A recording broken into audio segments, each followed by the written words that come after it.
Hello, everyone. This is our Dialogic Pedagogy podcast number 31, or the first one in 2019. And our topic is Intrinsic Education and Students' Academic Freedoms for this beginning of the year. So let's see who is here. This is Eugene Matusov, Mark Smith, and I'm Marjanovic-Shane, and we expect that maybe some people will join us in our discussions. So let's start. And Mark, what is your reaction to first thought when you hear intrinsic education, academic freedoms? What do you think?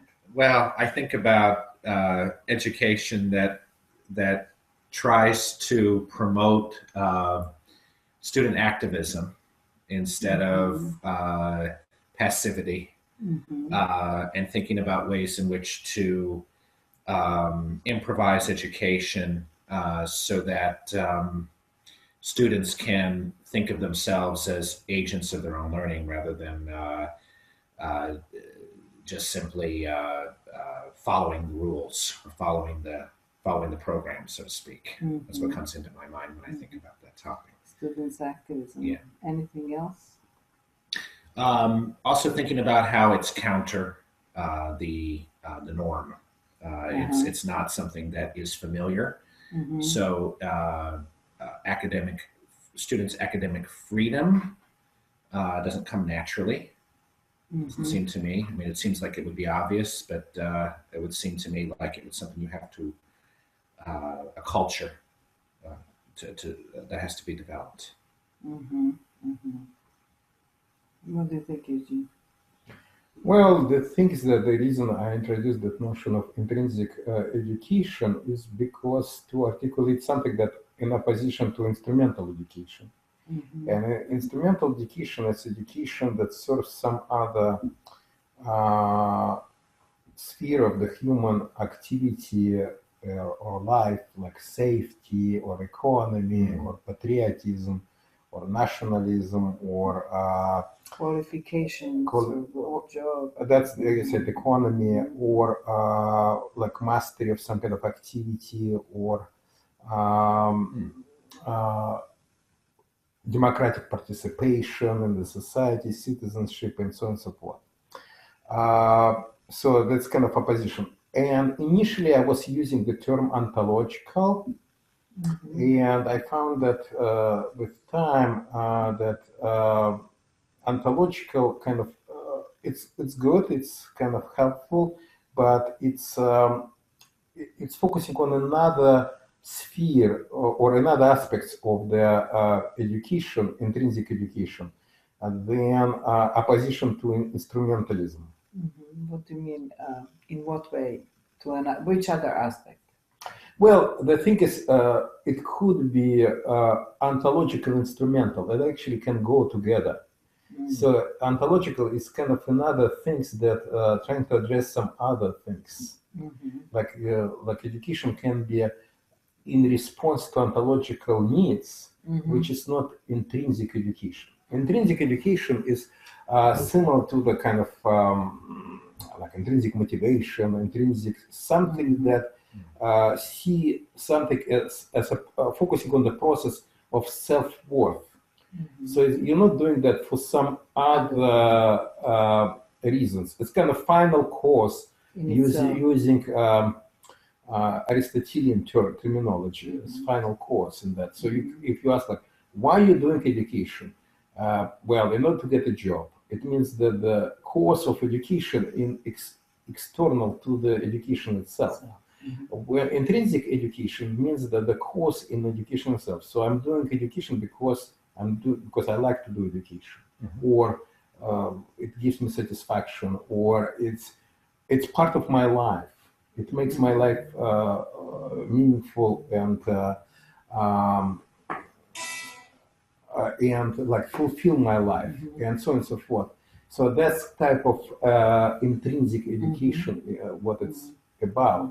In contrast to the instrumental education, when education is serving some other cause.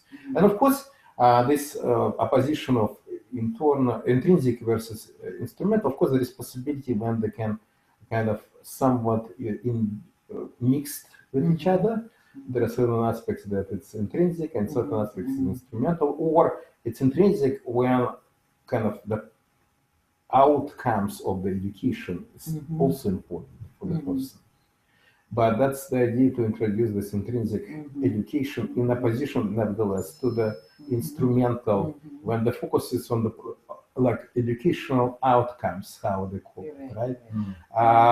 And of course, maybe these outcomes are taking much broader than what like educational establishment, educational bureaucracy implies. So this is where I see. So in that sense, like when you said educational activism, did you mean something like that or something different? Yeah, I think so. I think it's about education promoting, something intrinsic in that, where people are not just following what they're being told to do, but are trying to do something because they want to do that. Like, I would like to read now a book by Dostoevsky and just to read it. But in my view, jumping on that, I think that activism can be instrumental as well. Like you, like say, I'm going to China, maybe to teach. It would be wonderful if I could speak Chinese. But would I enjoy learning Chinese language? Not necessarily. For me, this is like a good test of that, which is we develop. Unfortunately, I didn't use intrinsic education back in the article with my colleagues. It's about like magic learning pill. Remember that? Oh yeah. So if you want to take that magic learning pill that gives you the same skills, the same ability, the same knowledge that learning, and it means it's probably instrumental. And it's not intrinsic. If you say I don't want to take this pill, it means that you are. Hi, Kathy. Hi, Kathy. Hello, Kathy. And we couldn't hear you well. Yeah, you're very low. Your sound is low. Is that better? A little bit, but can you increase even more? Maybe you could increase even more. Speak. Maybe it's on our side. Actually, say something. Is that better? Oh my God! Wow. It's on Amazing how it works when you use your volume. It was on our side. Sorry. I only have a little bit of time. I have to go teach a class, but I thought I'd chime in where I could. So why don't we start with you? What do you think about intrinsic education and freedoms? Well, it relates a little bit to what I was talking to Anna. And intrinsic is, in very many ways, relates to ontological, right? So this notion of inner, it's like internalization, intrinsic. I kind of don't buy it exactly. You know, are there personality traits that lead to certain learning interests? I don't know. I tend to think of it more as an ontological process. So what becomes intrinsic for somebody has to do with what is pressing or available or intriguing to them because of something that they've participated in or seen or been part of. So I guess I've rethought some of my Duyke days on that. Days? Duyke. Duyke days. Duyke is I know. scholar of, well, you know, but some people might not. So Duyke was is a psychologist who is studying that intrinsic motivation. It's about study of motivation with this rather very cognitive approach to that, based on the actually deeply down Freudian. No, it's not attribution. Basically, it's Vygotskian and Freudian, which is Freudian kind of internalization of the basically the policeman tells you what to do, and so on and so forth, something like that. This is my caricature of that. So, like, you start doing something because it's instrumental, but in the process, you start liking it, and it becomes your it's not about liking that. That's not very much Duyke language. You realize that it's important for you. Okay. So you internalize the motivation to be your own. Yes. So it's not just society. tells you it's important, Yeah, but but you say it's a- it is important. It is important, yes. Mhm. Yeah. Mm-hmm. And this is kind of how intrinsic Mhm, motivation mhm. develops from his point of view. But again, in my view, that's intrinsic. It's not necessarily motivation. It's not about motivation, but there is some parallel of that. It's you liking, you really appreciate the process, or how one. I think it's. I remember reading that in Jim Birch book, when the process is product. I don't like that idea because still the idea the product is very important. Yeah. In this case, the process is a process. It's just the value of the process is extremely important. And that's why you don't want to shorten that. Yeah. And one thing that's important, I think, in the research in intrinsic and extrinsic motivation is simply the difference between the research that they've done in terms of when you use extrinsic motivations, whatever the intrinsic comes from, whatever that means, but when you use payments or stars or bunny stickers or what have you, it tends to shorten the creative process. I think it was Daniel Pink was quoting on this research in his book Drive, and he talked about how people were given, like a candle, a match book, whatever, and then told to make a light, and the ones who were offered rewards couldn't do it because it's a tendency to try to get to the end goal and not sort of take that long creative process to think. So that's interesting to think about what that means. It might be that extrinsic processes are more Instrumental. They are. You just more, well, they're useful for things like getting to an endpoint quickly, like doing sit-ups and trying to get better at doing sit-ups, right? So you have it's not a creative endpoint, it's something that you're trying to achieve, and extrinsic motivation is really good in those kinds of processes. And so if you were a factory worker making so many widgets per hour, extrinsic motivations were useful, but in today's economy, what's being asked of people is not so single-pathed, just numbers to achieve, and so then that works against, for instance, what employers are looking to do. Yeah, but it's still a little bit instrumental because in a sense it reminds me of calorie experiments with the monkeys. If they want to reach something, they actually have to turn away and look behind to find the tool. So it's kind of like just the path is very complicated, but you're still going to a certain outside goal. Well, you know what? Can I interrupt you? The goal is known. I think the goal is known versus in some of the creative processes, the goal is discovered. In my view, I'm very uncomfortable the more conversation continues with this. It's there is not opposition to, in my view, intrinsic education, not extrinsic education. There is no such thing. It's not about locus of control. This motivation things become more and more misleading, and there is no external or internal.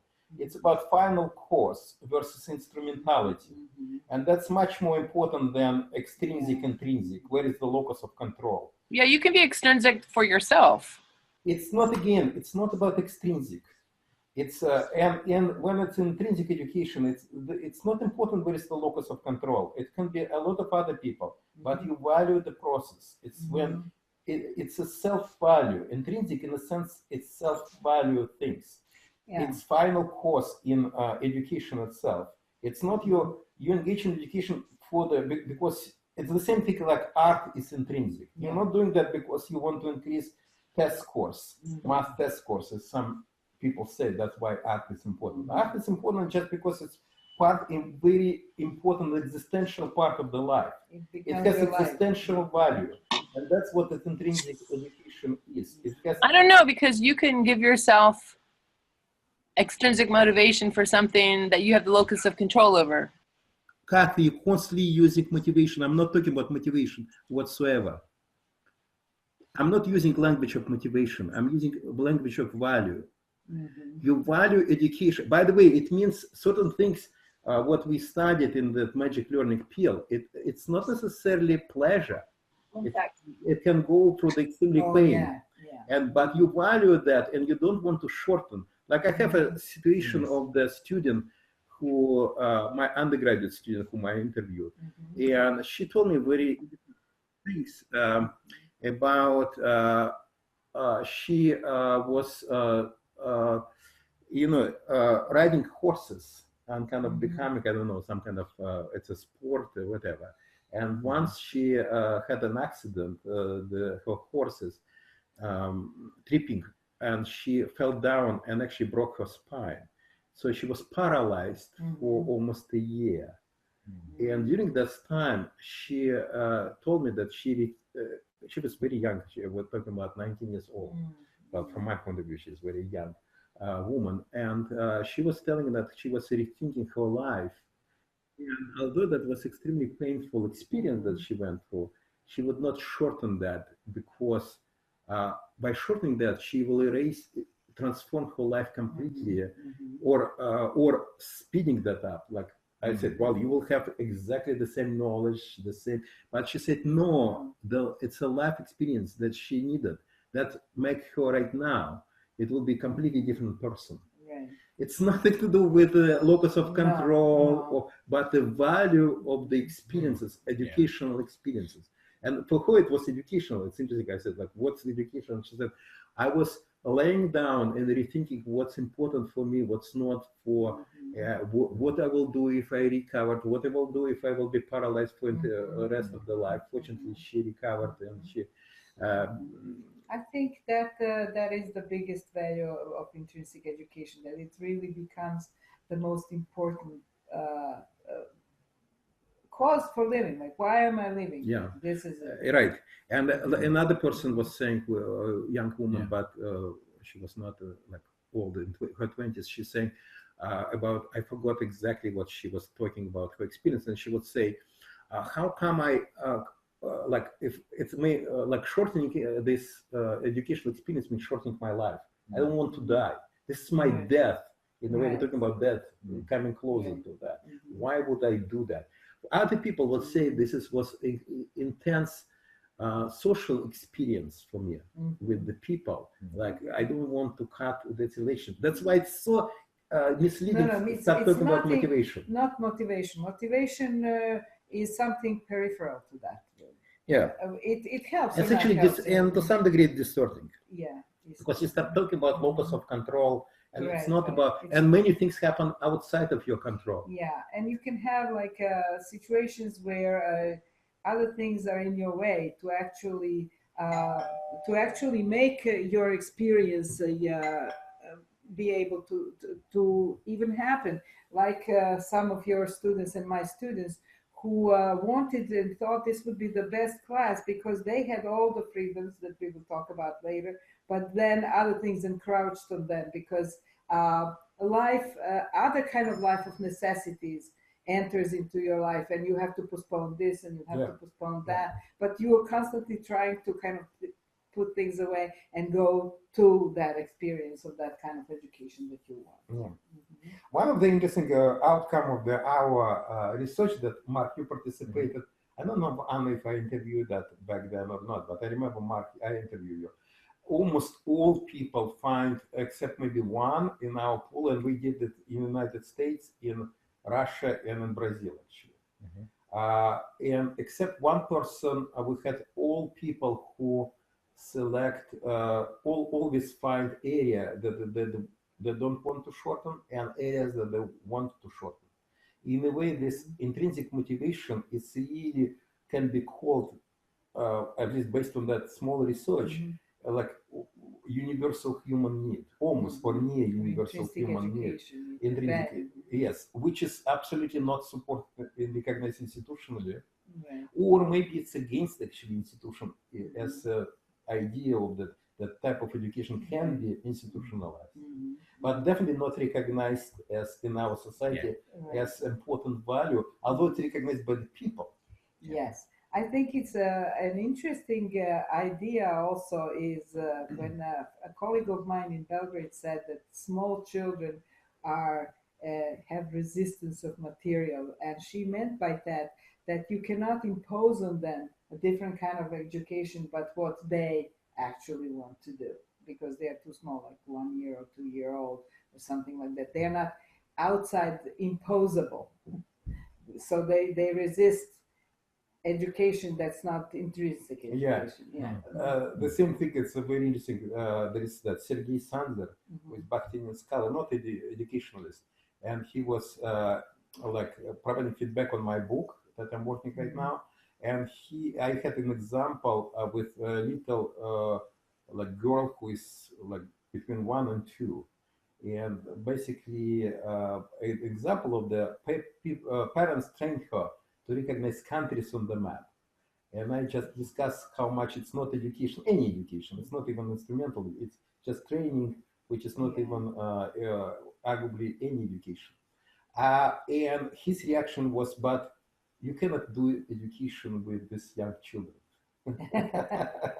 Which implies that education for him is always something imposed to other people. Probably. Well, for him also, he thinks that these children, maybe the other explanation, they cannot engage in making meaning.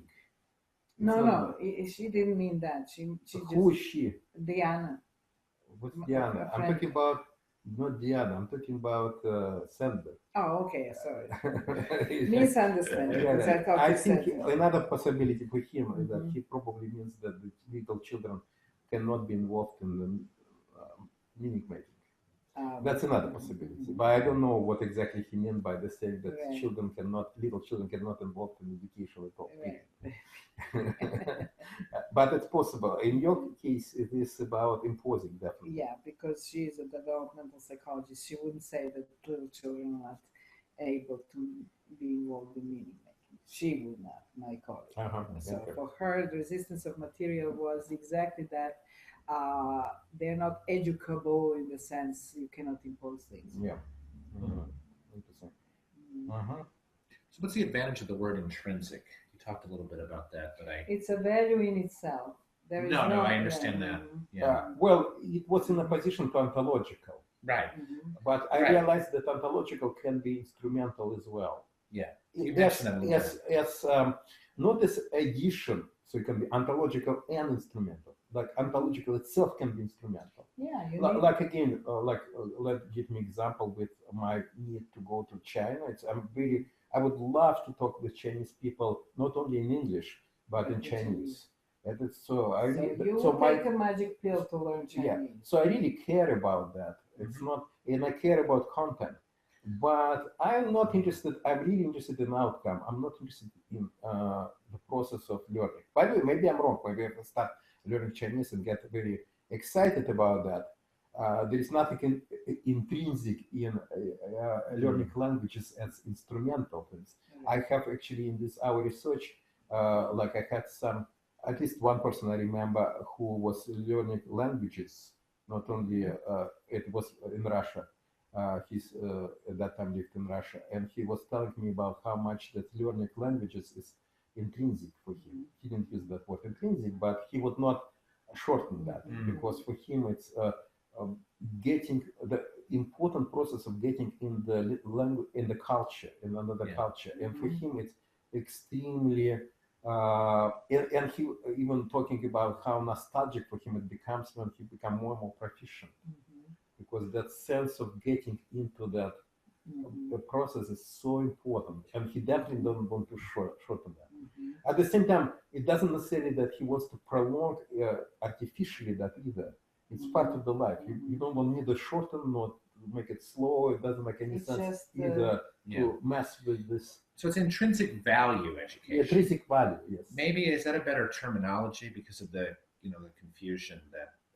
And I think it's perfectly. Kathy was very much on that track of, she joined us and she instantly went into the motivation. Yeah, and it's hard to get out of that, and I worry about that term because of that. Yeah, maybe because again, it's very recently that I'm introduced. Before I was using ontological.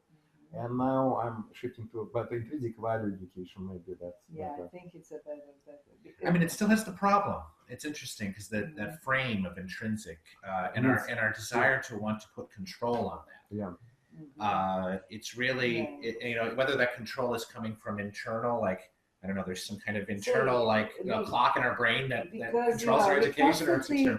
constantly immediately switch in our imagination from intrinsic to internal, like internal to you. Yeah. And it's intrinsic education, the value, just like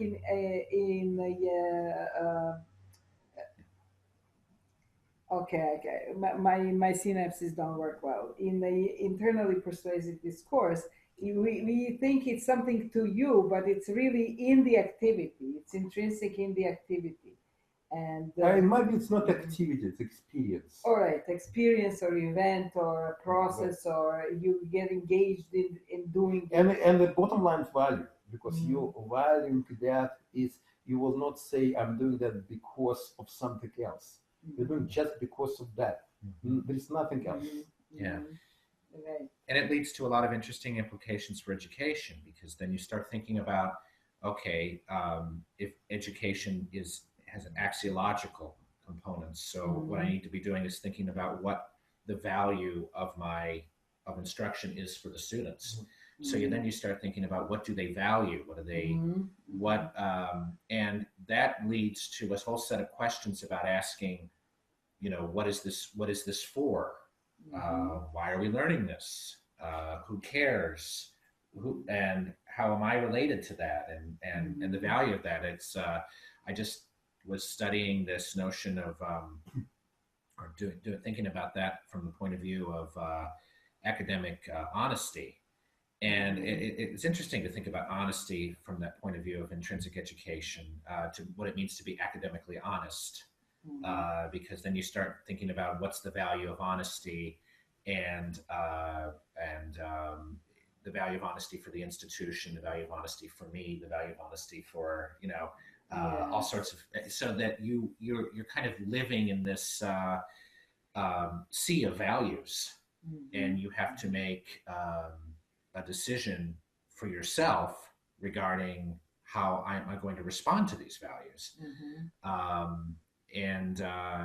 That is not education that, as far as I can tell, is practiced very much. So that leads to a question of, it would be wonderful if there was a better term to describe that intrinsic, because I get frustrated with the fact that it's instantly thought of as motivation, as Duyke.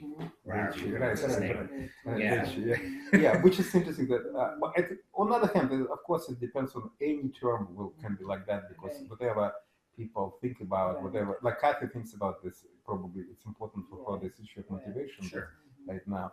But this is not about at all, and it's not about internal, external at all.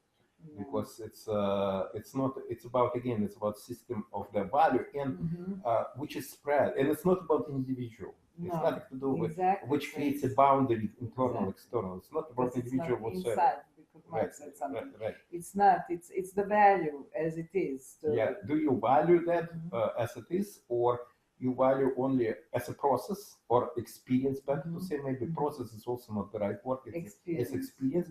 Or you, which constitutes your life, you see that or it doesn't constitute your life, and in this case, it's really annoying because it takes your time, your resources, and so on and so forth, your frustration. On the other hand, it's interesting that intrinsic education can also have all these components like frustration, times, and all of these tolls and expense and pains and whatever, and still you value that as constituting your life. Like that student of mine who broke spine. Of course, I mean, it's so interesting her relationship to that experience was painful and terrible in many ways. I can understand that, almost like tragic without death. Dramatic, definitely. But nevertheless, she super value, and she would not recommend anybody else probably going through that, breaking their spine. But she maybe recommend some people to dramatically revolution of their lives, and getting out of this flow of life that happens to you, and getting ownership of the life. That's probably what she was. I think it's much better to think about it in the terms of ownership than in terms of control. It's something you own. But something again, that's yours, something that you create. Not necessarily, because things, this is again not wrong about, because again it's put locus of control, because intrinsic education can happen. And out of your things, it's for her, and this is her situation, like the situation of this, just let me finish, of the man who is valuing learning languages. It's not about his control, it's about pleasure of getting what he said, getting into culture, another culture, and start feeling that you're in between the cultures, and when you're actually newcomer, and that sense of newcomerness that he values. It's not about control whatsoever, on ownership. It's not about ownership at all. It's exactly, in a way, it is part of not having that. The more he getting ownership, the more he start getting nostalgic for the points before that. Again, when horizon starts, suddenly it's almost like a bing bang in terms of the horizon open of another culture, another language, another people. Suddenly it's open, and this freshness of discovery, that's how I understood him, was terrific things. Wow, and then it's he started habitating that, and it's fine, but it becomes less interesting for him. Yeah, but see, there are so many interesting elements or dimensions, like this feeling of adventure and the novelty, which definitely is something that that creates enthusiastic, like a child in a new toy store or something like that, or the universe is in front of you. There's so many things to discover. But on the other hand, this feeling that you're becoming you are not, it's not about the control but professionalism, kind of like certain things, and you can make decisions based on what you have discovered, why, how. So it's kind of like opposite, but at the same time I think both are necessary. Yeah, of course, and this is a tense, but he doesn't want to kind of again, it's not an issue of ownership for him, right. And for others it could be. Yeah. Another important thing with intrinsic education, in my view, there is no such thing as to be educated. There is no end. There is no end. It's unfinalizable. It's the same thing. You cannot say arted person. Yeah. or a lived person. The person who done with the life. The person who done with the life is that person. It's not the life anymore. Like the person who done with the art. It's like, I don't know even what to call about that. It's like, again, artistically that. I've seen all the movies that so there educated, is for me, and educated person, it's kind of educationally dead person. ED at the end of this means death, basically. Well, it's passive. It's passive. Not only passive, it's done. It's done. Which is again, it makes sense in the instrumental education, because you got the product, desirable product, and that things are done. And you can set what does it mean to get the product, desirable product. But there, when the value in the process, you cannot. It's never enough. You if something is finished more or less for you, like that, for the person is kind of feels there is no more that novelty of learning culture or language. You start immediately get in nostalgia. There is no educated, it's nostalgic for this, and seeking of new type of these experiences in some areas or whatever. Okay, go ahead. So in a way, it's self-realization, kind of like that Maslov was talking about. That kind of a higher motivation is never exhausted. You can never have enough. But again, I don't like to talk about motivation. It's not motivation. It's a trap. But No, it's a trap. It's not just overlapping. It's a big trap, because motivation is constantly. It implies. Let me tell you what it's. I realize somehow that something is driving you there. It's not within the same. It's not part of, but some kind of motor. Without the motor, there would be. Right. Exactly. That's. It's almost like a metaphor for that. It's like Aristotelian physics versus Galileo's physics. Like in Aristotle, you need to explain the normal things is to be in motionless. That's normal. Anything else you have to explain. In Galileo, you like the motion. You don't need to explain motion. You need to explain change of the motion. And that's very different things. So my feeling is this idea that we need constantly explain like what we do, why we're doing things, is wrong. Is the change probably, and maybe I'm wrong with that as well. It's too much parallel to the physics, which is bothersome. But you can say like you can say it in a different way. If somebody asks you like, why do you like to climb the mountain, and if you just say because that's what I do. That's it. There is no other explanation. There is no other reason. This is I like to climb the mountain. Period. You can then add whatever. This is what again Aristotle talked about final cause. Yes. And that's like the cause in the things itself. It's and there is no reason, no cause. Like there is nothing pushing you. There is nothing. That's why motivation is wrong. Right. Because you're not motivated. Energy doesn't come. You just do it. Yeah. That's why people, like you ask about this intrinsic things, not only education, but many intrinsic like art, science, many other things that intrinsic people just that's why, that's me. Like I really like my friend who is very famous now, Russian/German artist, who is in Germany right now, but at some point he was a witness in the court in Russia. They put art on the trial, and a judge asked him. I saw that in newspaper, the transcript from the court. The judge asked, "Why you like painting?" And he said, "What's the meaning of your painting, and why you painting?" And he said, "I don't know what's the meaning of my painting and why I'm painting, but I know that when I don't paint, I feel terrible." You see, this is how he described it. And I think it's very, in my view, he's very phenomenologically how he describes it. Very good. It's not about motivation. It's a value in itself to transforming your participation in like like the way Lev and Langer talk about that. There's a value in transforming your participation in some sort of activity or group or something bigger than yourself. In my view, it's even more deeper than that. It's like if I ask you, like, why are you breathing? I was just the thinking. only thing you will say is, stop breathing. Am I breathing? You will start suffering and eventually die. Right. It's not like why you're doing that. That's part of the being alive. Which is why originally the push was to go towards this notion of ontology. Yeah. Because that was the problem with, of course, ontology is it's it has too strong. Yeah. It's too powerful notion.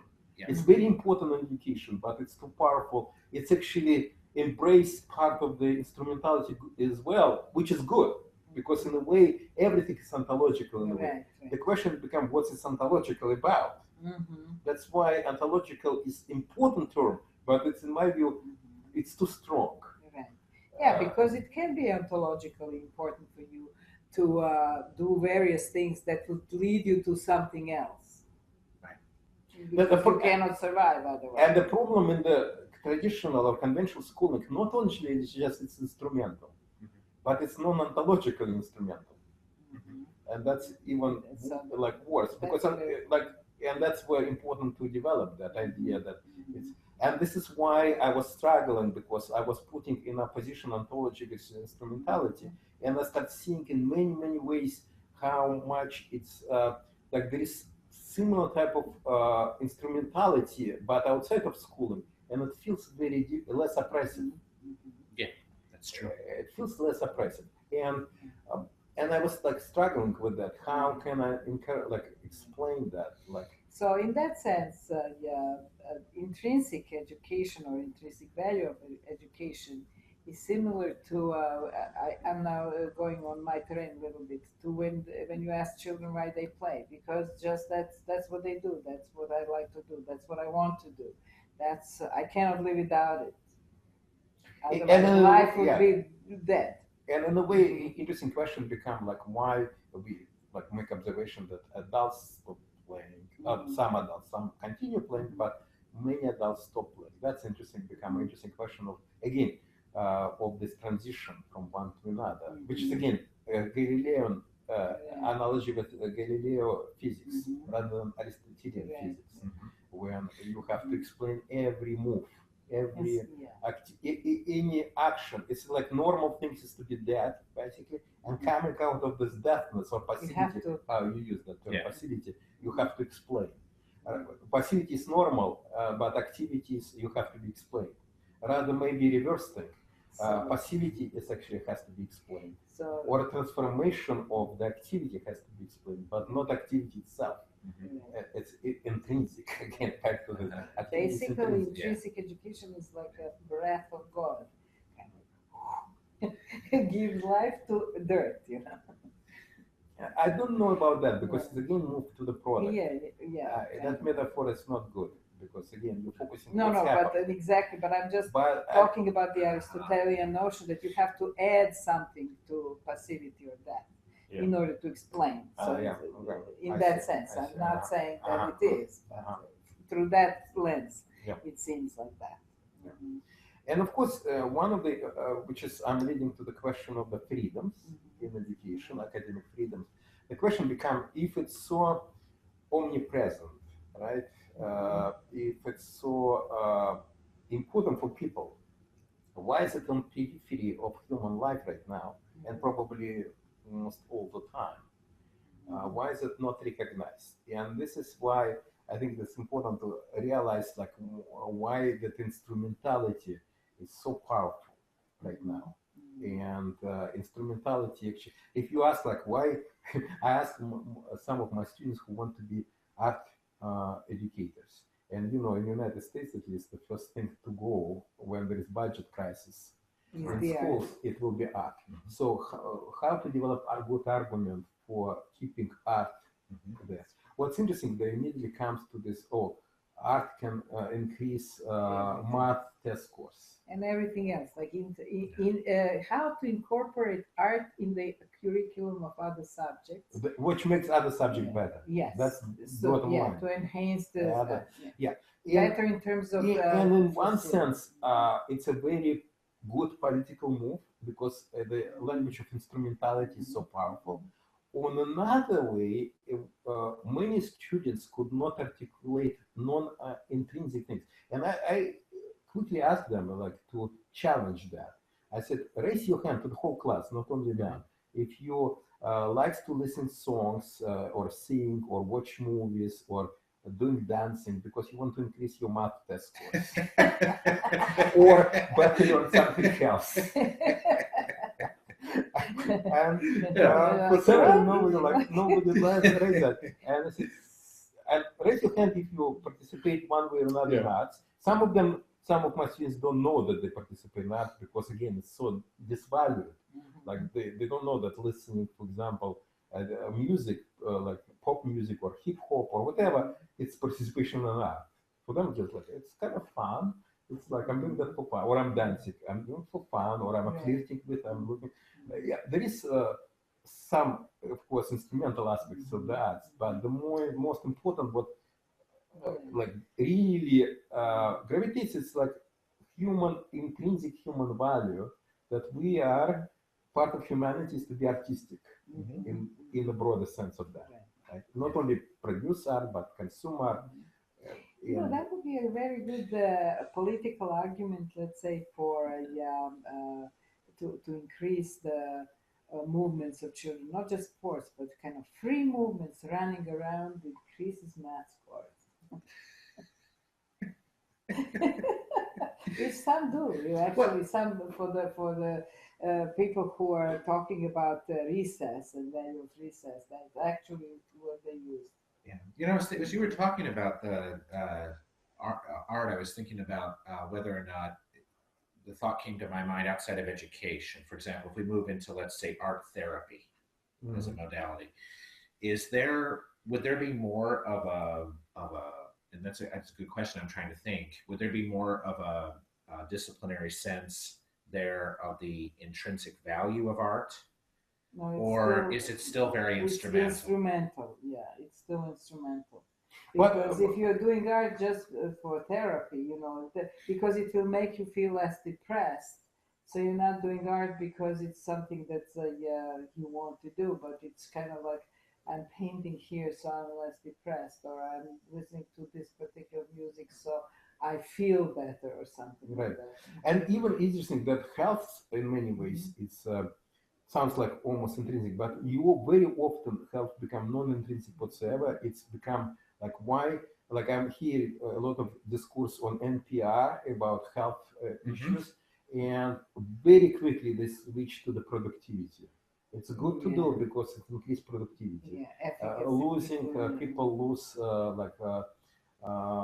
time at work because they're sick and stuff like that, or the productivity in terms of intensity of the work, or quality of the work, or money because they cannot get good employment. But again, all of this productive society. It's actually interesting. Just personal anecdote. Yesterday, what was yesterday? The day before yesterday, in the SCA, which is our sociocultural area in education, our group in University of Delaware School of Education, we are arguing for a position in social sciences, to ask the university to give us a position in social sciences. And it's interesting. The first argumentation about that, the first thing, it's why social sciences are important, because they're part of the common core. At the end of the long paragraph for explanation of why is it important, of the common core basically, and this and that, it's as about how it's important in students' life. At the very end. At the last, it's a paragraph about maybe 15 lines, and this is the last sentence of that paragraph. Wow. So my addition was to move it first, of course, and anything else is. But it's interesting that, and people may be right, maybe I'm wrong, because it's a most powerful argument in our times. It's about instrumentality.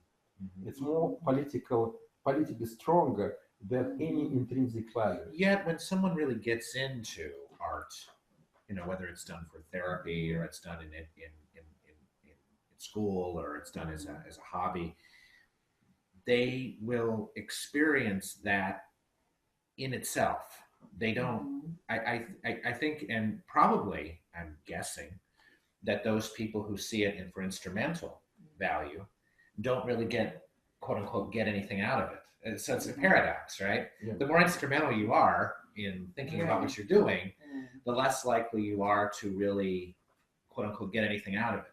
Yeah, because then you want to see how efficient it is. Is it doing what it's supposed to be doing? You start measuring. It's do everything opposed to just enjoying and being. I forgot the name. I'm very bad, getting more and more mature memory, right? The M word. Yeah, there is a very interesting, I think, he's a composer and he's writing songs, but he make a very good YouTube video, short video about that in music, the music is that the culmination usually at the end, the last things. And it's interesting with this idea, instrumentality, just to cut everything else, because in a way it's leading to that. Yeah.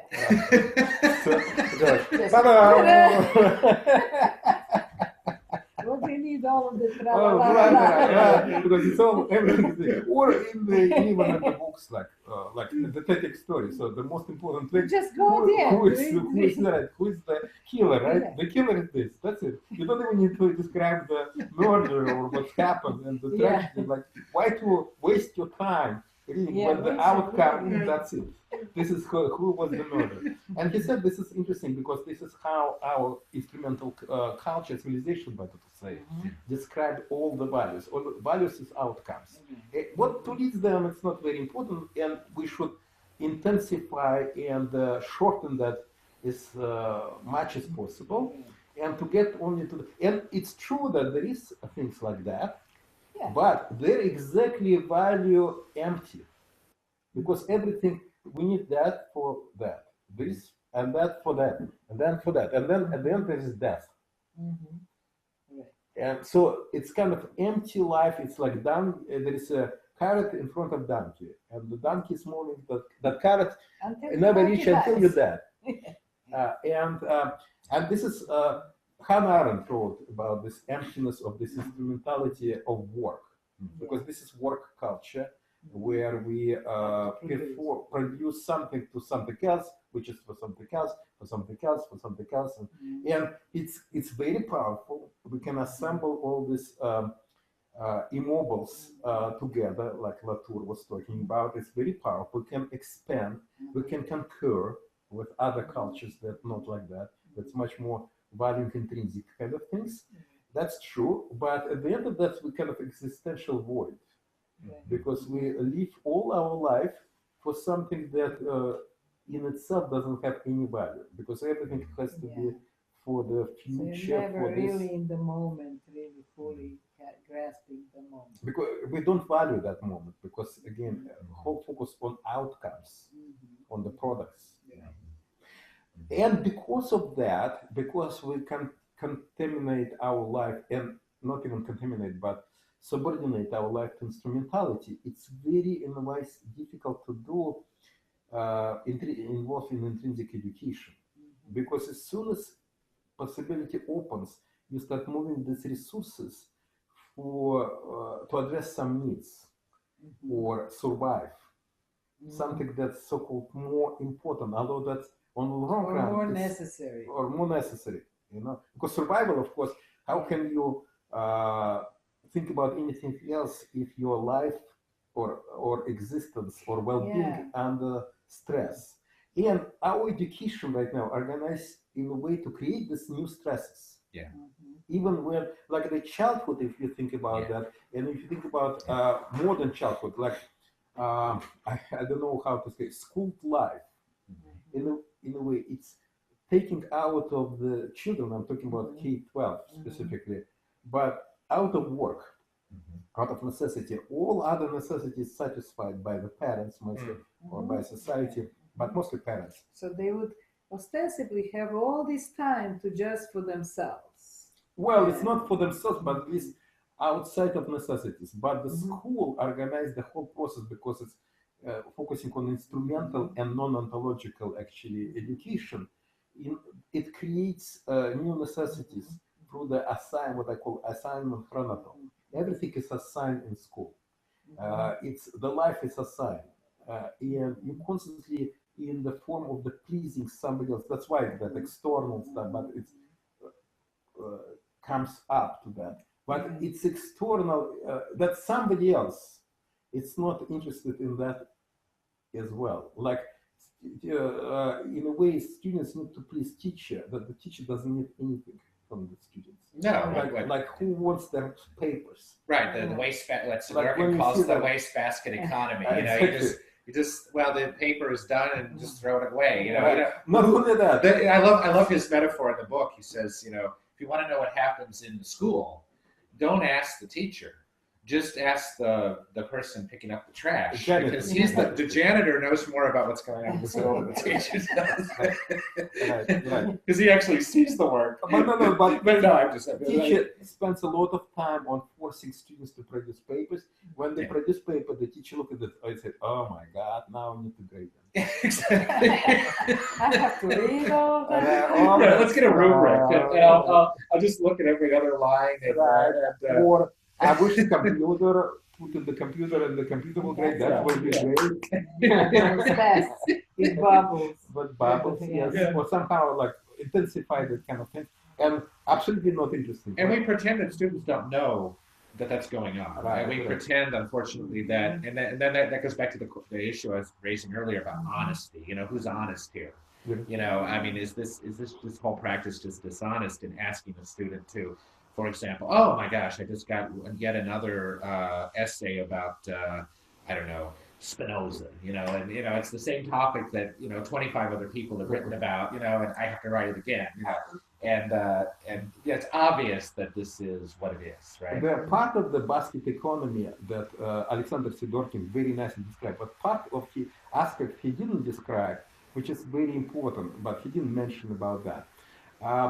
Right now it's less visible, but before internet, before this web, what is called class management stuff, online online class management stuff. When it was paper, it was much more visible that there is another part of the waste economy going on. At the end of the semester, the professors were grading papers, but not only grading, but providing feedback. If you see the papers, they're full of the writings of the professors. Oh, they put it on the hallway. And they put them, exactly, Mark. They put them I got it, yeah. And then they were laying until next semester, because students will never pick them up. No. Very, very, very few students get them, pick them up. So in a way, the professor worked very hard. And their work also is... It's completely wasted. Yeah. Not only students' work is wasted, but professors, all that smart, even some of people, maybe I assume, some professors, like including myself, trying to put how to help the student, but nobody needs your help, them help, because it's final, right? Yeah, yeah. So, and I suspect even some students who pick up the papers, they pick up the papers in order to sometimes dispute the grade. It's not about learn something. Or put it in a portfolio because they have to. Or they put on portfolio. Like that's another thing. It's but common. Very like, few of them trying to get for intrinsic value or even instrumental, ontological instrumental value of this kind of work. And so it's a basket in a way, or waste time economy on many levels, not only for students but for teachers as well. Right. And I don't know at what point they were remember that each almost office had this in front of that office. You had this piles of the papers, students' papers, and they waiting until the end of this next semester, and then I think professor threw them away. Because somewhere at some point, because janitors didn't touch that until professor told them to throw it away. So it is kind of, and that's what's interesting. The whole, so in a way, the society, from material point of view, is ready to create this bubble for like at least 12 years for young people to have that, to satisfy their needs otherwise, right? So there is possibility in a way from material part to create intrinsic education. And I think it used to exist to a certain extent parallel before. I think it was, I was maybe first the 10th grade or something when we had testing at all. But in our schools in those times, 50s and 60s, any school had extracurricular activities, so-called like clubs, literary club or painting club or sports club or chess club. So there was a lot of these intrinsic activities going on, and there were no seven classes but they were always a day. on periphery. They were on the periphery, but they were there. And some of these clubs or choirs or something became very serious, not only from the point of view like in sports of scoring, but really for people. I remember we used to go to the poetry club all the time. Nobody asked us. There was no competition. It was just a place for intrinsic education. Yeah, but again, it's very peripheral, underappreciated, but it's still kind of remnants existed, and now I don't think there is room for that. Yeah, there is some here and there. It's here as well exists, but it's not primary. If you think about it's not school, primary. it's not defined by right now by the clubs. It's defined by curriculum and post-curriculum. It's in testing, assignments. Absolutely, yeah. If you ask schools, that's not to come to the mind having a club. So society almost completely devalues And part of that of course, the society in general, although it has material conditions for intrinsic motivation, it's completely overwhelmed with the necessity to create workers and for instrumentality. It creates humans as working as smart machines. And parents for the promotion of their children's well-being, for the social mobility too. Yeah, it's not only parents, but society makes, that's the whole thing is about. And the question is, until the civilization will change, the intrinsic education. That's the problem with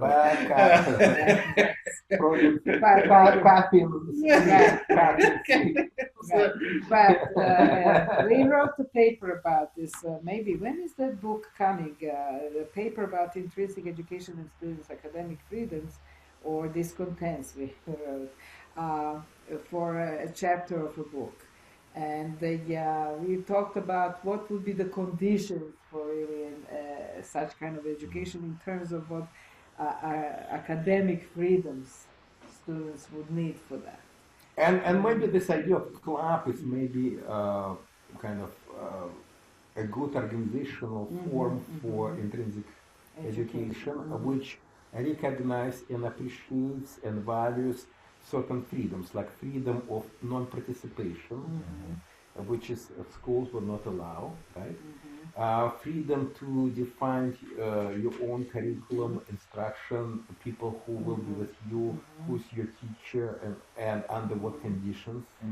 Axiological freedom, like what is this value for you? Yeah, of course. Defining by right now, schooling doesn't have any freedom for students to define axiology, like what's important, what's not important, and society will do that. And yet at the same time, they're organized and they have structures, but they allow for that freedom. Yeah, that's freedom. So what other freedoms are we talked about freedom of the curriculum, instruction, participation, evaluation, which is the axiological. We talked about freedom to choose your role, like what kind of a student do you want to be in this particular or area? Not even student, because you can be teacher. Or teacher, like how you relate to that. And the rich learning environment. Yeah. This is the only one that we didn't mention. But I always think of rich learning environment to have opportunity. You should have a right to have an opportunity to experience a lot of different things and have a lot of resources in many ways, so that you can, sometimes you need to try many things, and it's just, maybe yes, maybe no, just let me see, that's not for me. Or things that you have not experienced ever before, like I can never forget one time, this is anecdotal too, we were in a taxi cab, my mother and her friend and me, and we were discussing some books. And the taxi driver said, "You ladies are so enjoying discussing these books. If I wanted to read, I would read. If I like to read, I would read all the time." But you could see from that, that he never had experiences or opportunities to live in a house full of books where they were just there. I remember when I was a kid, just going to the library and looking, what is there, like, and trying a little bit from this, a little bit from that. Or activities like, can you experience a concert? Can you experience somebody who is blowing a glass? To see that, just to have a lot of opportunities to see human, cultural, and various types of life, and then go with it.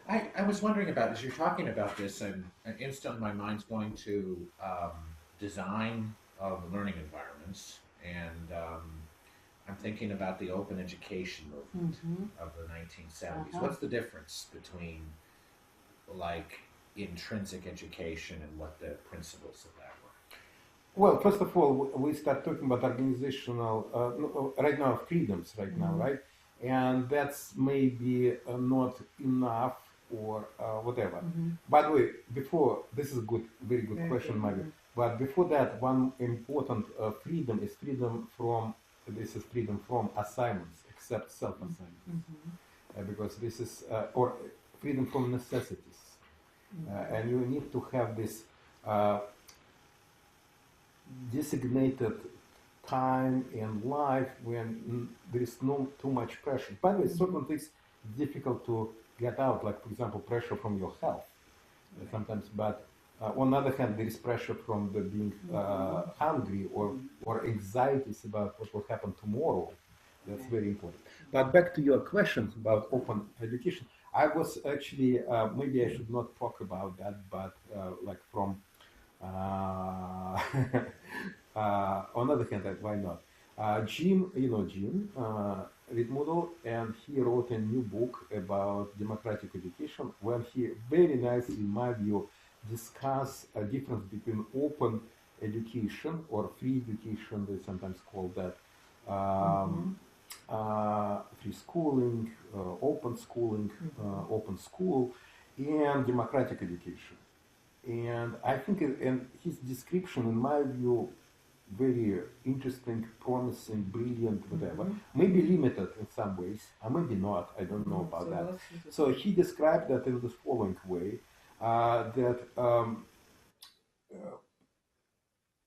by the way, he described, in my view, in very dialogic terms, because he said this open education was a response to very oppressive authoritarian educational system. And the way to do that, they wanted to go away with a formality of the power. So everything became informal and, in a way, denying power of legitimacy. And democratic education, even in the word democracy, the cracy is there. It means power.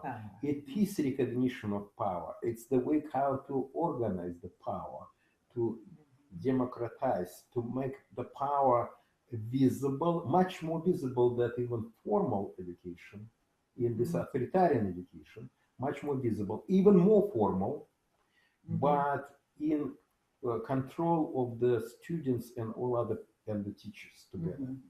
And through the democratic principles, so maybe some other principles. Now we talk about sociocracy, which is what video that we're going to watch tomorrow. But the idea is this is in opposition to this free school movement or open schooling, where things were informal and trying to get away from power. This is embracement of the power. And that's very interesting in my view, but intrinsic education, in my view, it could go many different ways. And I think it should go many ways. In a way, intrinsic education does not need to be organized in many ways. And it's interesting how they deal with the power. I can see that it's embraced many different forms. And by the way, a lot of things in democratic education is not intrinsic either. Right. There is different kind of pressures that are not. Yeah, there is societal pressure. Yeah. And in this case, but what I like about especially Jim Rittlemuller is talking about his school, which is called the Circle School, is they defined education, which is interestingly enough, differently. They call it originally schooling, which is maybe not even education completely. It's scaled down society.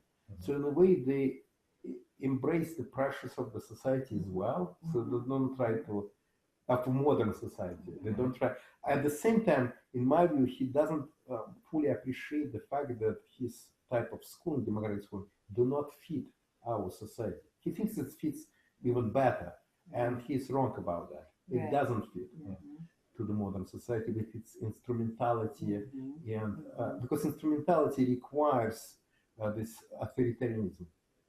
It requires, as soon as it becomes like the main principle of organization and on values, all the values, it's instrumental. It's actually in collision course with democratic principles, both as society and as education. And we see that collisions all the time.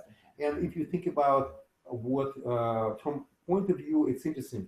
He writes about that, and there is some contradiction in his book about that. Because from his point of view, the way how he defined democracy, it's what we live, it's not democratic society. There is no one democratic society on the earth right now. Because, of course, what they mean by democracy is direct democracy. In organized direct democracy, but it's direct democracy. And sociocracy, it's also direct sociocracy. It's not representative. And that can only work in small communities, relatively. Like I remember this Greek woman. By the way, we cannot say that because nothing will thrive. That's on true. The big scale. It was not. And in my view, in big scale, it's difficult to do, not necessarily because of the scale, although it is a challenge, but because of we are not ready for that. And in the Greek society, it was that. By the way, they worked on the much bigger scale. Like Athens was several, like it was 10,000 people, yeah, even but only more. 300 people were free people. Even 300 people. Well, it's no, it's not. No, that's not true. No. It's not 300. No. I'm talking about 10,000 free people. All right. Okay. The thing is, it was based on slavery. And the organization of the possibility of the relatively big, still was based on the slavery. We not there. We cannot shake off these necessities.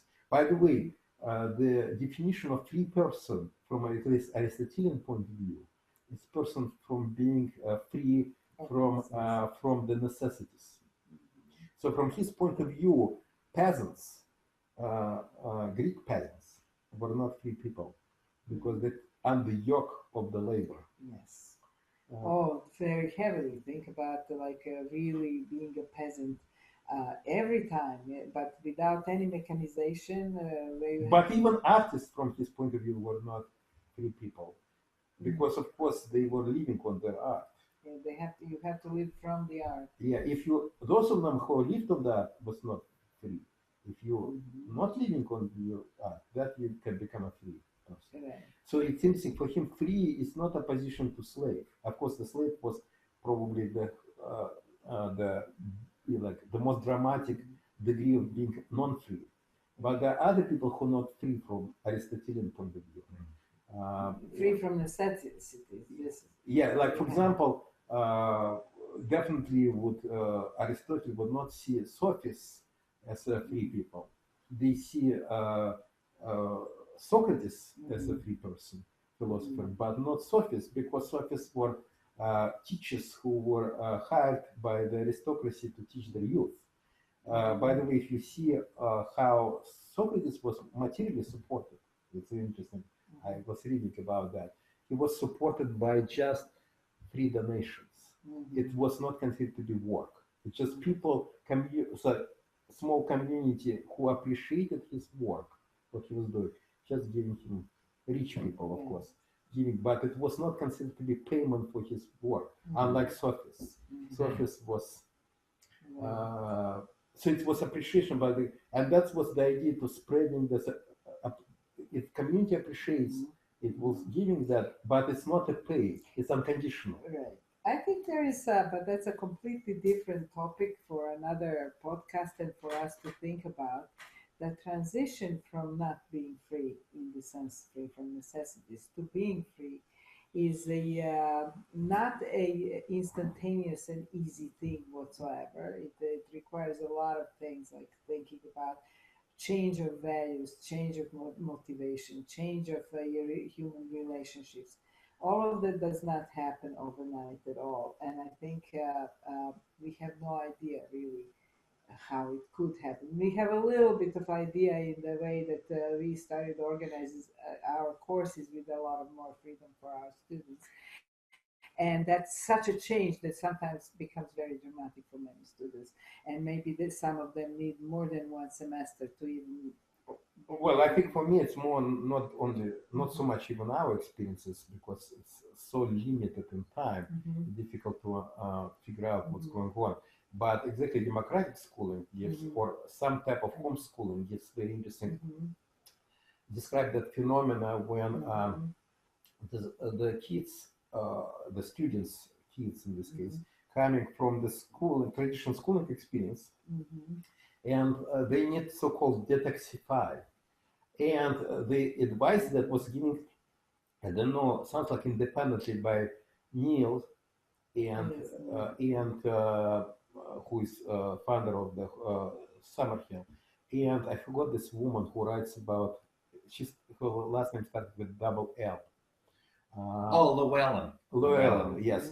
It's the same advice. There is no reference to each other. Probably become independent. It's just you need to leave the students alone. Like, do not try to do anything. Just let them, what they call detoxify, and suffer and frustrate and being depressed of their either inability or attempts to fill it out with busy work. I remember a term, alienation vacation. Yes, that's actually emerged later from my student in response of my pedagogical experiment. Was that in that paper? It's actually Job Roth who invented this term. Yeah, alienation vacation. It's a wonderful idea, and that's probably, at least for some students or some people, because it's not only about education, it's about regaining your own authorial agency.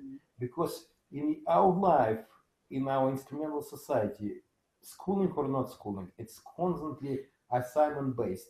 Some of them, even when it's self-assignment, it's not good So self-assignment in either. a way, you can say that we create certain death or paralysis of certain authorial juices in people because they constantly so suppressed. So that to revive them, it doesn't just start like that. You need very gentle, very stimulating, but not imposing environment with all this freedom, like nobody asks you to do anything. Again, if you compare that at the point of the humanity, there was some time, historical time or prehistorical time, even historical time, when most of the people lived in malnutritious state, under huge stress of the diseases, wars, and so on and so forth, being hunted by wild animals, and so on and so forth. And more or less we shake it off by now, not completely on the earth, but it's work in progress, of course. But still, more or less, we put strong foot on that. There is a lot of people on the earth that don't have it's still too many with malnutrition, but there's a lot of people that don't have. We see that again, despite violence here and there, but there is a lot of people that live without, they can live whole life without experiencing violence and violent death around them, and so on and so forth. At the same time, we continue living for 300,000 years, so supposedly humans evolved under that stress of the agency. We cannot live life where our authorial agency is flourishing. It's under suppression of this other necessities here and there. We still didn't shake it off. It's again happened here now in small oases and small time for small number of the people. It's true, but on it's a big as called civilization. It's kind of, if you think about qualitatively, we're still under yoke of this, and that's why we part of this we have. I'm surprised even how much our mental health is good. But see, what we're It talking should about, be much worse. what we're talking, this whole thing is anti-educational. I have to tell you, because education, as a human endeavor, is very deeply connected to what in Latin or English is like necessity is the mother of studying. Necessitatis mater studiorum. That you learn because you have necessities, learn to solve the problems, learn, educate. All of this technology and everything is just product of our necessities. So the whole education is put on its feet, as we know it from the. I don't know what you're talking about because it's confusing. What education are you talking about? I'm talking about the current education that's a current in this authoritarian. Case, put a qualifiers because otherwise it's because for me it's exactly education which is coming from the school. Yes. It's about leisure. Yes, but see, what I was thinking about, there are even sayings, Latin sayings, and the meaning of the word education or a educator or pedagogue is always about pushing something on somebody. There is some necessities or some need or some imposition that then produces education. Actually, it's not true about the word pedagogue, but pedagogue was a man who was taking children. No, it's not a man. Or it's a slave. It's a slave who just provides safety for the rich kid, free kid to go to school. Not just safety. They were just pushing them with the little sticks too. No, that's not true. That's what I meant. They were slaves. They were slaves. Don't forget that. And the Greeks will never allow to boss their kids by the slaves. There was No. That's you're confusing with the idea of teaching and guidance. But that was prop in many languages. It's that's a very different thing. But pedagogue, Greek word, it's about peda means child, and gog means like somebody who accompanying them. Yes, to that. It's true that since they were slaves, under law, historically the Greek teachers, which is also was very low in the status in Greek society, they kind of delegate, in a way, at the bottom of that, the complaints was about pedagogues, because they're supposed to not even discipline, but responsible for especially little kids. Babysit. But they cannot do it either. That it's impossible task because they didn't have any authority to do that. Because if they try to do something to the child, they will be punished. Because this is a free child who is much above of the any slave. So don't touch it. But the teachers couldn't do anything either. There is always, in the kind of Greek history, there is constant complaints about how unruly the schools, Greek schools were, because teachers cannot do anything because this is a free people. Right. And they are slaves, and teachers are slaves. No, teachers were not slaves. Or hired. No, they were not. No. You don't. Okay. Teachers were different from pedagogues. They were not the same.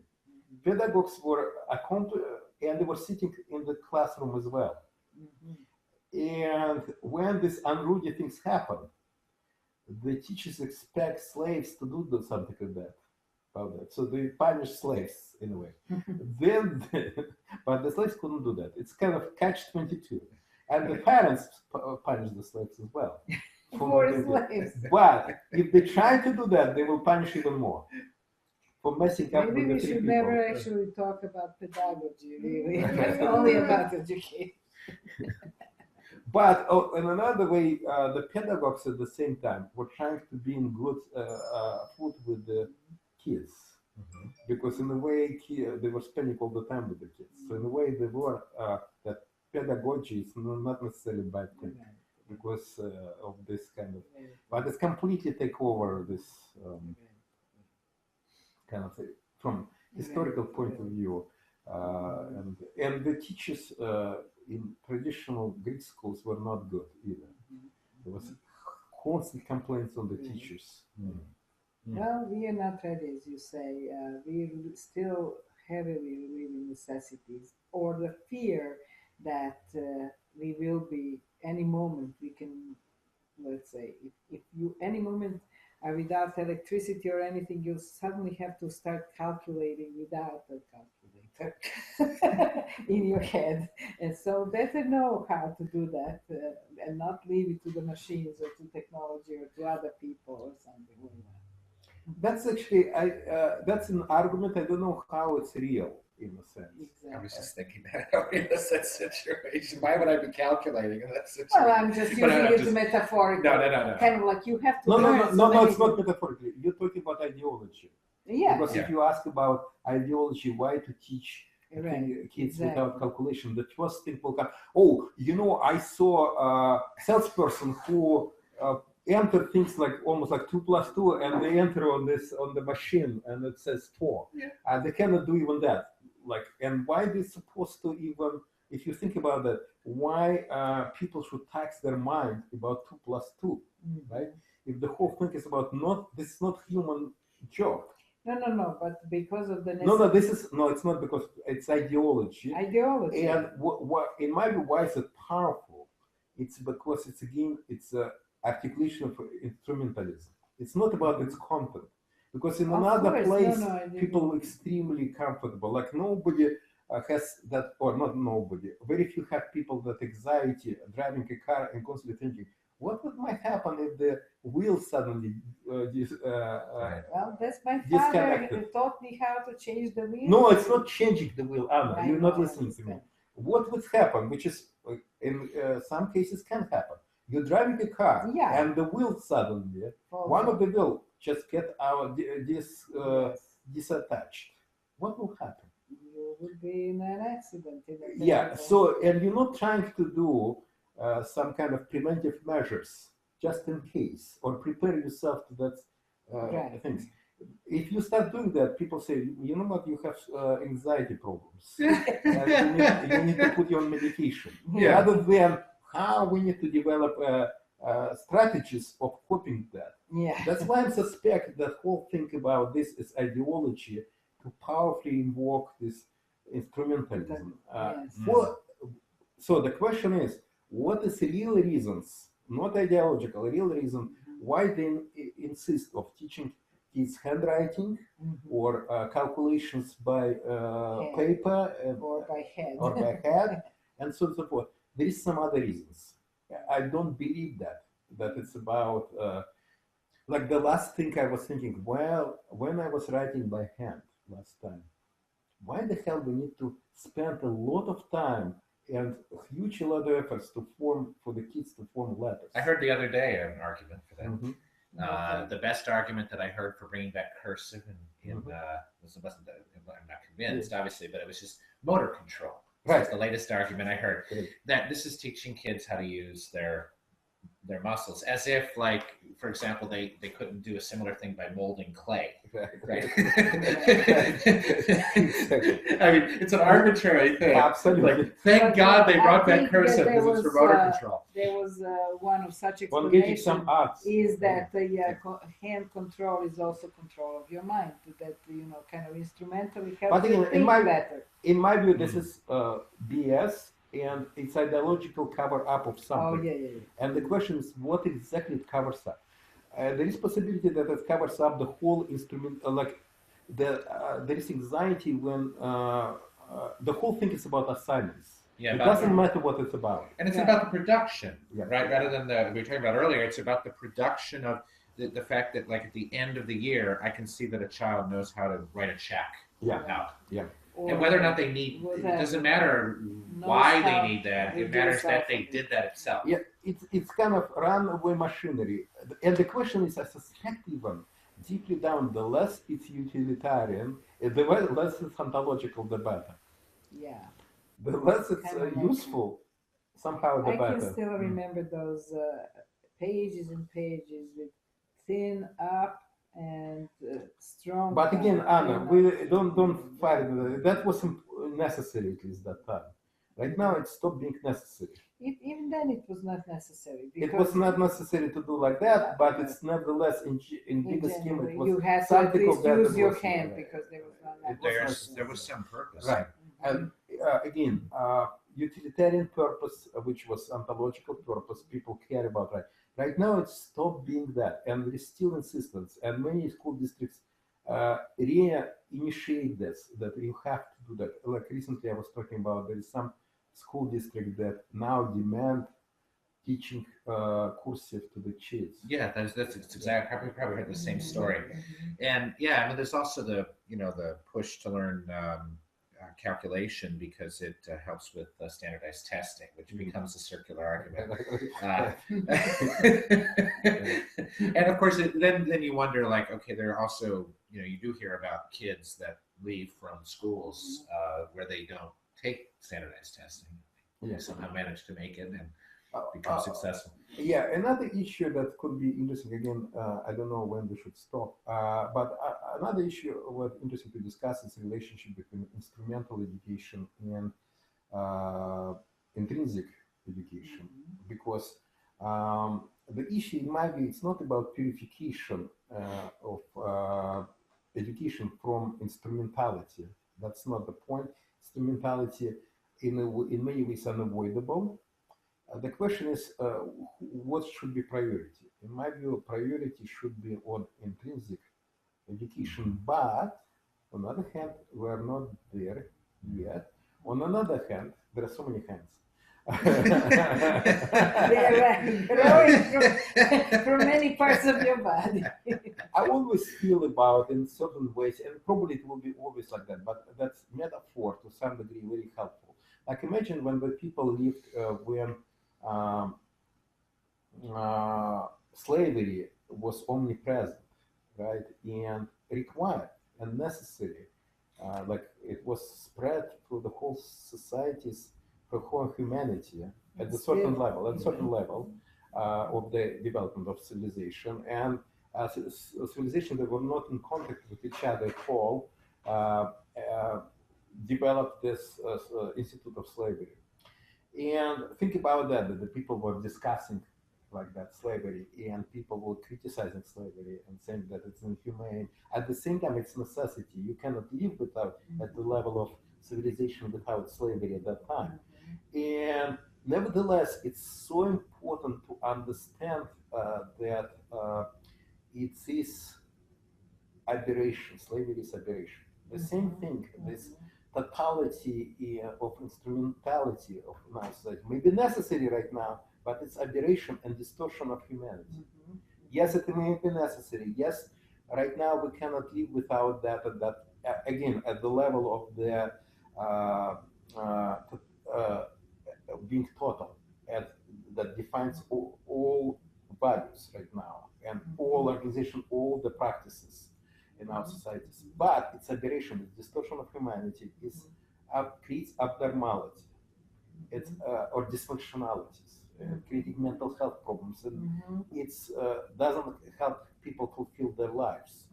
And that's important to know and push for that as well. While in a way you have to wait, which is historically wait. And by the way, we don't know when we have to wait, because material conditions for intrinsic education is not enough to create this condition. There has to be political will of the people. Right.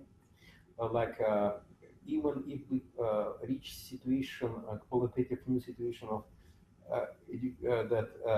technological unemployment, it doesn't mean necessarily that people as politically will shift to the intrinsic, not only education, but other things, spheres of life, right? However, it can be creating bullshit jobs, or put people in ghettos who will be sitting on the minimum, or even eliminating people, right? Who will be non-productive. There's different ways of dealing with that. So in my view, right now, we need to prepare what condition in experiment and start thinking about organizational forms of intrinsic education, types of intrinsic education, and so relationship with instrumentality within intrinsic education, and so on and so forth. These questions are important. What guidance looks like in intrinsic education, which is an interesting question. Yeah, and what makes it and what's the role of like the teacher and other peers? We at least came to the two things, two kinds of authorial agency. No, okay, Anna, you jumping. Two types of intrinsic education. Big type of intrinsic, which defined through the authorship, because authorship is the key of intrinsic education. Okay, go ahead. So we came to the conclusion that creative authorial agency or authorship is one type where people can create new culture, like drama in education or art or science, but they are the authorial construction, let's say, of new cultures and new values, and critical dialogic deconstruction of, so it's not construction of new, but a re-evaluation, deconstruction, and reflection for transcendence. And of course, it could be a mixture of them. And specific examples of that remember in this research of magic learning appeal, I was thinking that young woman who was paralyzed for some time, laying in her bed, she probably involved in education as critical authorship, redefining, reconsidering, reflecting on her life, and looking critically on her life, and getting through that ownership from that, through that critical discourse with herself and probably some other people, and through readings, by the way, with the books as well. And another, that young man in Russia who was studying languages, is probably about creative authorship, because it's about, he was creating a kind of a multicultural being in himself, within different languages and different cultures. And we have to a certain which is much less criticality or deconstruction, much less important than creative production of, in this case, language, we have of some culture, movements for creative authorship that exist but outside of school. Like I would say that Lois Holtzman's institute about creative construction of communities and social therapeutics, as she says, is such a movement. She at one point also tried to have a school based on that, but that didn't work for a long time. As a movement, as a political movement, as a creative authorship of communal living, it exists as a movement. So there is some experimentation there, but I don't know any kind of like organization that experiments with critical authorship? Well, there are some. Let me tell you, of course, probably the biggest good example is Socrates and things around Socrates, right?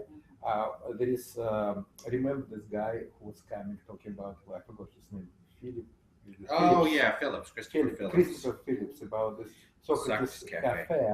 Again, it's not, I don't know how organic it is. And again, the problem is not, this kind of critical things require resources. And it's not that in our society, since we don't have slaves, not as easy you can find them. And in terms of time, in terms of many other things, being free, like to talk about like what's moderation. It's only one form, of course. There could be some other forms, not this artificial, like what's the moderation, what's moderation, or what's virtue, or what's this, or what's that. And why then creative authorship also needs resources? But I think creative authorship creates products. Exactly. And instrumentality it has this finalization, like you can create a play, you can create something, and people come together for it. It's in some way uplifting much quicker, and it has its culmination like that at the end. For at least each episode. Well, critical dialogue is really... Not only that, the critical dialogue is much more... Remember the end of Socrates? It's much riskier. It's not risky because it's destabilizing society. Yes. And you need to have enough liberties in the societies and enough to tolerate that. And to challenge, like even if you think about not only in school, but really challenging in a way, it's a dissident movement in a sense, because you're challenging everything, and the idea is when people say, "So, what's the solution?" Well, okay, it's not about developing solutions. The solution may come. Just showing the problem. It's very annoying. It's very annoying. At the same time, it creates, of course, but it's byproduct. But it creates dialogue. I would say it creates reason. Well, if you're learning a language, for example. Again, the more at some point you should stop that dialogue, because especially if it's become dialogue about language, because the more you start challenging, puzzling, that's the problem. That critical education or critical education that based on critical dialogue undermines things. It doesn't like to create. Yeah, but it looks at values and reevaluations. Exactly. And reevaluations. It's okay actually to criticize itself. Yeah, it's fine to criticize it itself. That's why when people say, "Oh, it still has its values." Yes, but it's very happy to deconstruct its own values. It's like the Socrates says, "Unexamined life is not worth living." It's a part of this type of movement to say, "Oh, I disagree with that. Why is it not? Unexamined life may be worth living, and examined life may be not worth living." You see? And that's the problem is that's undermining. It's still part of this undermining. Because it's still part of this unexamined life. It's not worth living. Yes. Because it's immediately start examining, including its own basis. You see, it's at the meta level. It never leaves itself. Yeah, it's unfinalizable. But that in itself is not only it's unfinalizable. It's bigger than that. It's kind of it cannot get out of meta things. It's beyond unfinalizability. Creativity is also unfinalizable, but you can kind of live that. And so, for example, you can creatively define not stop creativity. That's it. And I also think that we can conceptually separate all of these things, and we can imagine events which are more this or that. But in a really intrinsic kind of life, both creative authorship and critical authorship have to coexist to a certain degree. I think that one without other is not enough. I don't know. That's an interesting question. I don't know about that. I think that it's not from the emotional point of view that, let's say, you need kind of positive collaboration. No, I think they're extremely incompatible, but of course they have elements of each other. But I they're think incompatible. they're incompatible, but they're complementary, because I don't think that really good creative authorship is really good without a dose of No, Anna, that's elements. You're talking about elements. not elements, but kind of Elements. Elements. At some point, you need to, for creativity sake, you need to suppress it. Yes, some point you have to suppress it. On the other hand, sometimes for the sake of criticality, you have to suppress. No, you don't. That's what's interesting. They're not symmetrical. I'm not thinking of symmetrical. I'm just thinking of complementary. You need both. No. What do you mean? You need for what? For I think really intrinsic authorial life. No. Well, life, I don't know. Maybe Life, I don't yes, know. that's what I'm. Life, Not only education, no, but they find without each other.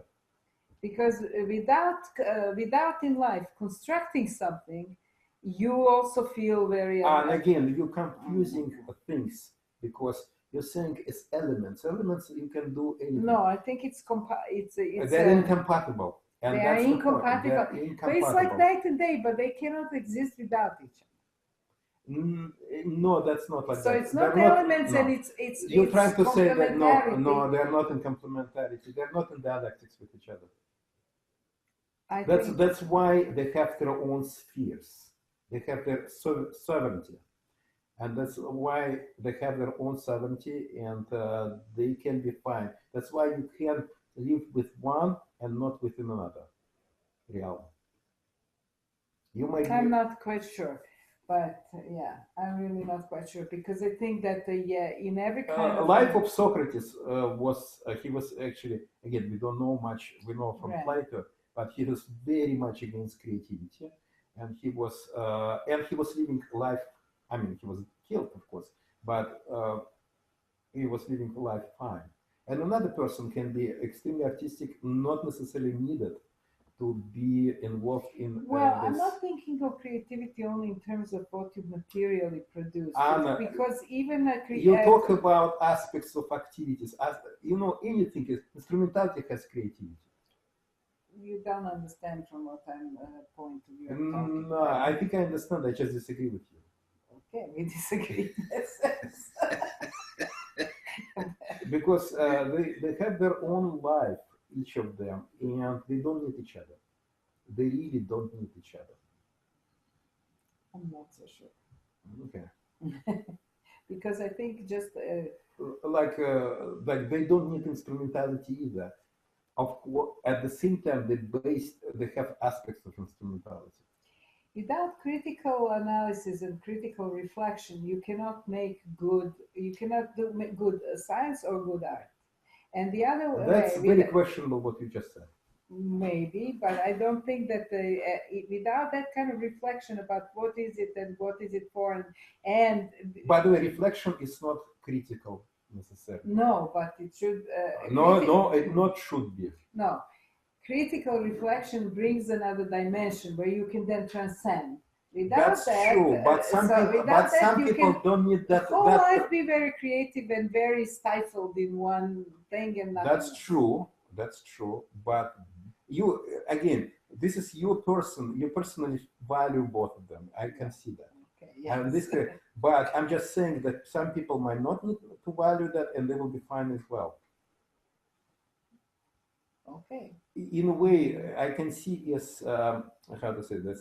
It's pluralism. You don't need to value both of them, and you will be fine. Right. No, I see definitely see. Which is much less a statement about instrumentality. And that's what I'm saying. Mm-hmm. People who value instrumentality, they're not fine.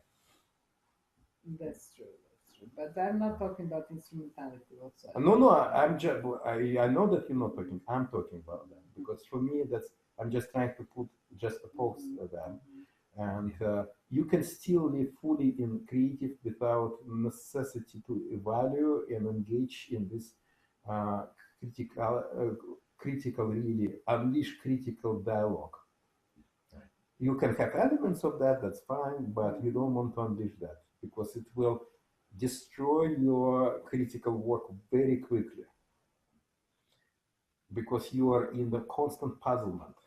which will start paralyzing your actions. But I will develop I have a very big idea how the other work works, because you want to say that the critical dialogue never needs creative.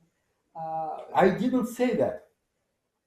You see, You say they completely they in their own as sphere. their own spheres. It doesn't mean that they have elements. They have elements of many things, like they have elements of breathing, they have elements of pooping. But that's not something. Do you see what I'm trying to say? But it's not about pooping, and it's not about, you see, having elements of something. It doesn't necessarily say this is what you need, or this is what you appreciate at the high level. Like besides small things, the same thing. Of course, critical dialogue requires creativity, no question about that. But it's not requires critical privatization or appreciation of creative authorship. It's actually see critical authorship as creative authorship as something that's enemy. It is enemy because it's trying, because it will at some, I'll tell you why. Because that enemy at some point tell you shut up. I don't want to listen to your critical things, because it's on the way of my creativity. That's true, and the other way around. And in the way, but on the level of life, I think no, it's a level of life. People can live different lives. That's true. And some of them really become attracted to this creative authorship, and some to critical authorship, and they will live fine, in my view, fine life. But people who will be attracted, or not actually attracted, but in my view, colonized by instrumentality, they're not fine in the same way how these people can be fine, because they exactly cannot realize themselves. Right. In, this. No, I agree with that completely. Yeah. Or this realization actually is extremely distorted, and it's like slavery. It is a life, but it's very bad life, and that's instrumental life is very bad life. Unlike creative life or critical life. But in some people like to do both and switch between them. That's fine as well. But some people want to specialize and will but that's true too. That's not what I was talking about. I was just talking. It's like the same thing about like saying that some people like music and and some people might say, "Well, I don't. Music is not something for me, but I'm more interested in something else. I like more video games." Okay, that's fine. Right. Okay, you can think about it that way.